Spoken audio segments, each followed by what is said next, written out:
Hey guys, what's up? Welcome back to another video on my channel. My name is Josh Fan of ShowMeFootball.com and ArrowheadAddict.com. And the Kansas City Chiefs fall to the Cincinnati Bengals 27-24, the same exact score that they lost to them by in the 2021 AFC Championship game. This was one of the most frustrating Chiefs games in a really long time, and they've had some frustrating losses even this season, like the Bills game and the Colts game, but this one was just on another level, especially since this game was one that the team basically had circled on their calendar for the entire year, and they still got punked. The Chiefs were pissed off about what happened last year. They made that abundantly clear, and they made it even more clear this week when people like Justin Reed were talking trash before the game. And when you talk trash, I don't have a problem with it, but you got to back it up. And they didn't back it up. Not only did they not back it up, it would have been different if it was a good effort and they just ran out of gas or something like that. But nah, they got embarrassed. There were two big reasons the Chiefs lost today. Number one, the defense. And number two, Travis Kelce. As great of a season as he's been having, he essentially fumbled the game away. The offense was really fine today, but that one fumble really ruined the game, and they were probably going to go down and score on that drive, and it would have all but ended the game. But again, for the most part, the offense was fine today, and Mahomes, he was nothing spectacular today. He didn't have a huge game stat-wise, but he was doing enough for this team to win. He made some incredible throws in this game, and he was making some really good plays, but then there were a couple things that were holding this team back. One, the offensive line, especially on that last drive where the Chiefs ended up opting for a Harrison Butker field goal, which, by the way, he missed, and Harrison Butker just isn't the same guy anymore, or he just hasn't been the same guy that he usually is. Just for someone that a lot of people consider an elite kicker, he misses a lot more often than he should. And that's a problem, especially as of late. But the play before that, Mahomes, he tried to run for a first down, and then he got caught by a defensive lineman, which, more times than not, Patrick Mahomes is a little bit faster than the guy chasing him, and he's able to make a play. But that time it didn't happen, and the offensive line was getting beat all day. Orlando Brown had another poor game. This team misses Joe Thuney. Nick Allegretti was getting abused in there. Andrew Wiley as well. The Bengals defensive line, they were able to get consistent pressure on Mahomes today, and that was one of the big differences in this game. Bengals got pressure, Chiefs didn't. I don't have too many thoughts on the offense. I thought they were fine up until the Kelce fumble, and the Kelce fumble really killed momentum. I guess you could also say the red zone attempt on the first drive was a little bit frustrating. They ended up settling for a field goal, and that had implications. But the most frustrating part, and I think the biggest reason the Chiefs lost, is the defense. They were god-awful, and Steve Spagnuolo, my God, how many times is it going to take for this team to figure it out against the Bengals? The biggest problem is they can't apply pressure, and it's weird because after this game, I saw a bunch of people once again talking trash about Chris Jones and how he wasn't showing up in this game. I don't know if you guys were watching. Chris Jones was getting double and triple teamed every damn play because he was the only one doing anything, and that's how it's always been against the good teams, is Chris Jones gets double teamed and teams are able to contain him because there is no real threat outside of him. George Karlaftis was not good today. Carlos Dunlap was probably the only other defensive lineman doing anything good for this team. That sniffed out run that he had at the end of the first half, that was clutch, and he definitely showed up to play against his former team today.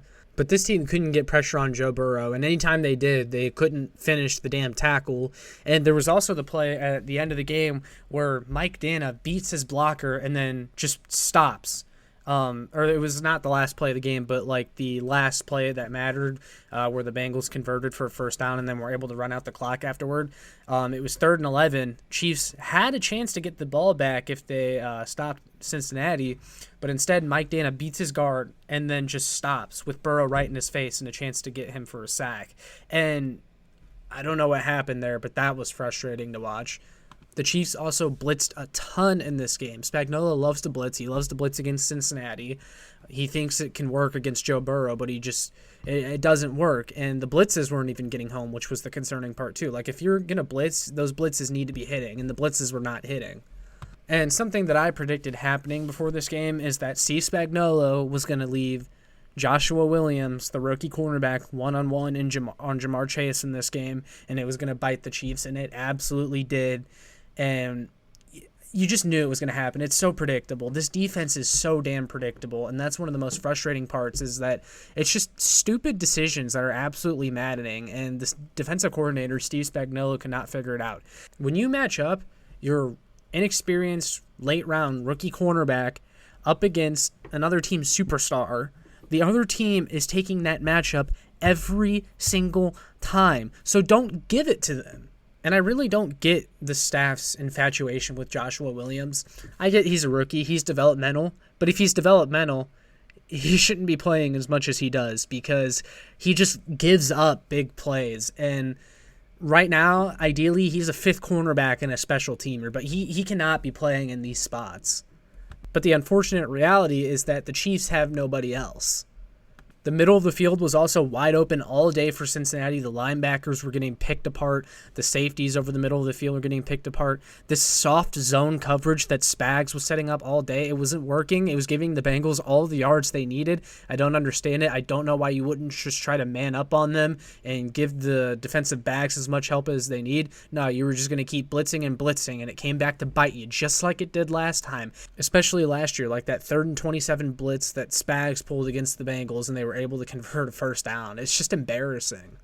There was also a play, one of the Bengals touchdowns, where George Karlaftis was in the defensive backfield in coverage, and it's like, Spags, are you kidding me? Why is George Karlaftis all the way back there in coverage and expected to make a tackle on Jamar Chase in the open field? Like, what is this defense? This defense is unserious. I'm really not sure anyone outside of, like, maybe Carlos Dunlap had a good day on defense today. Like, it was that bad. Or maybe Trent McDuffie, you could throw him in there. For his first game against Jamar Chase, an elite talent in coverage, Trent McDuffie was pretty good. But besides those two guys, I'm not sure anyone had a good day on the Chiefs' defense. Juan Thornhill, he was giving up a ton of yards in coverage. He misses tackle after tackle. The Chiefs gave up 431 yards of total offense, 279 passing, 152 rushing. Samaje Perine, of all people, was making plays on this defense again. Every time a Chiefs defender missed a tackle, it seemed like the Bengals player would run for an extra 10 yards, and that was absolutely killing this team. Missed tackles, the leak outs on some of those plays, killer, allowing the Bengals to get easy first downs. The Chiefs gave up 26 first downs in this game. They only forced the Bengals to punt the ball one time the entire game.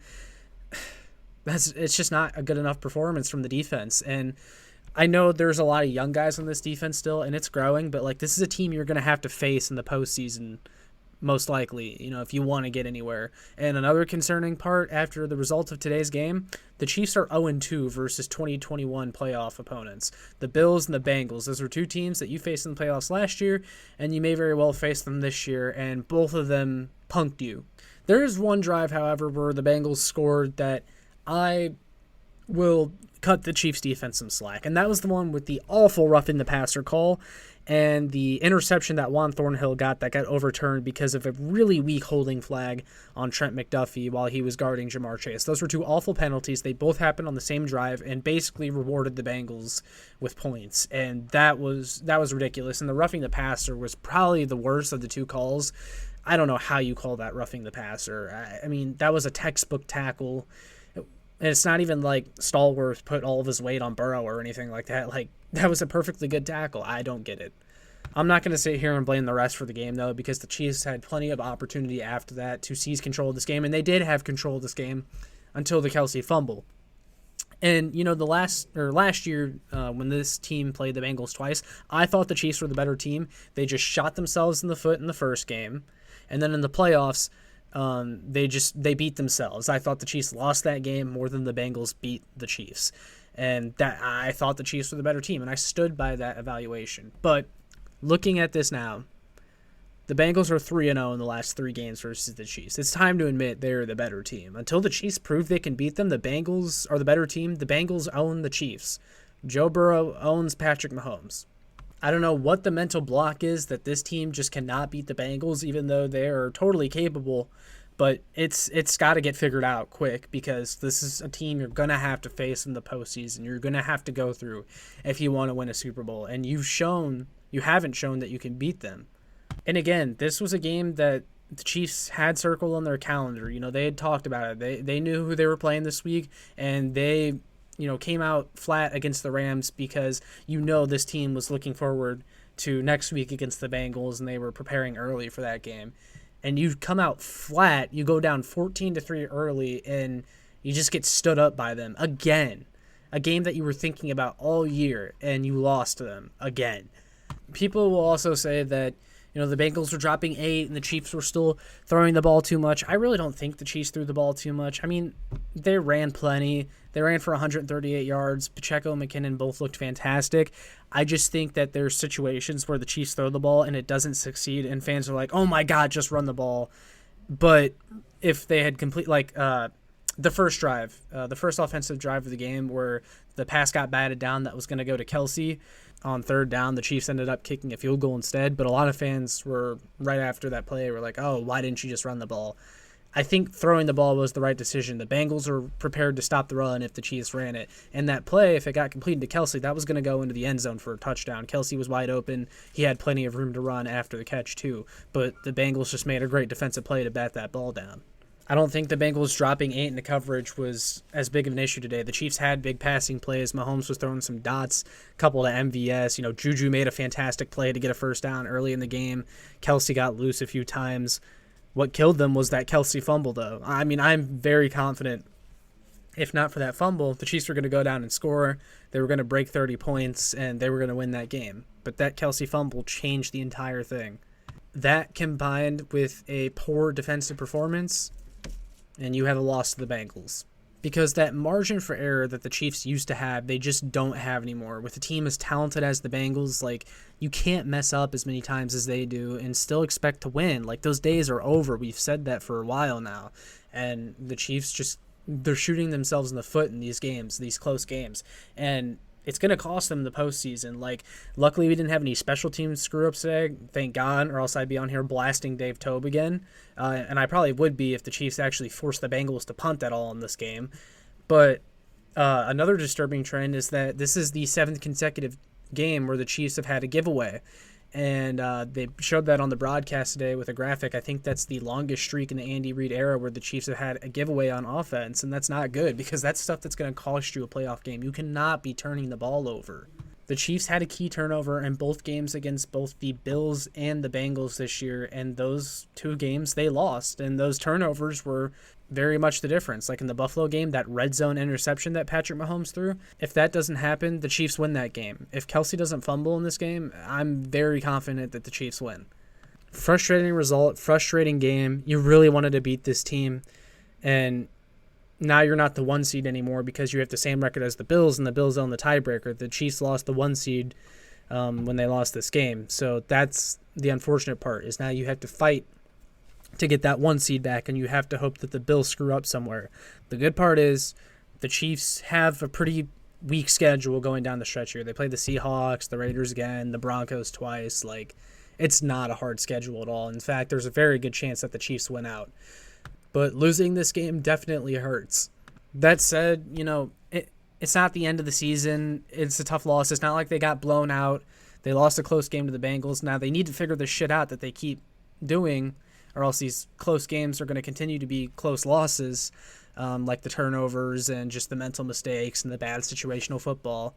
But the Bengals are a damn good team, and there's no shame in losing to them. Just don't let it happen again this season, assuming they meet again in the playoffs, of course. But it's very important that the Chiefs get that 1 seed back and have home field advantage throughout the playoffs, and they get that first week bye. That's a huge deal, and you got to fight to get that back. Now, hopefully, the Bengals can do you a favor and beat the Bills, since the Bengals are going to play the Bills in a few weeks here, and they can give you that 1 seed right back. But yeah, guys, this was a tough one. I mean, you should have won this game. You had it in control. The game was in your control just like it was the last 2 times you played this team, and you just gave it away. And it's got to stop.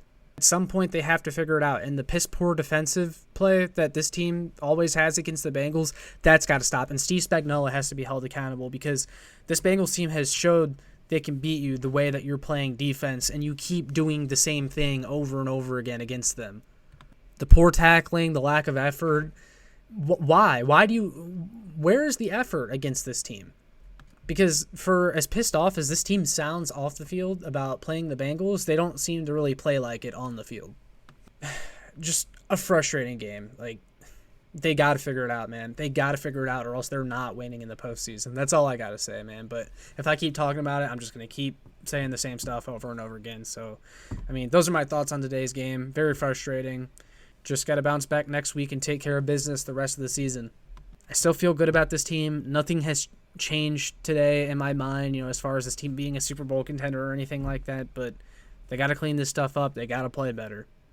So, yeah. Anyway, I'd love to hear your guys' thoughts on this game. Tell me about it, especially your defensive frustrations. Let me hear about it in the comments. Let's get a dialogue going. I always love hearing from you guys. But with all that being said, make sure you like, share, and subscribe so more Chiefs fans can find this. Make sure you check out my work on showmefootball.com and arrowheadaddict.com. And I'll see you all in the next one. Go Chiefs!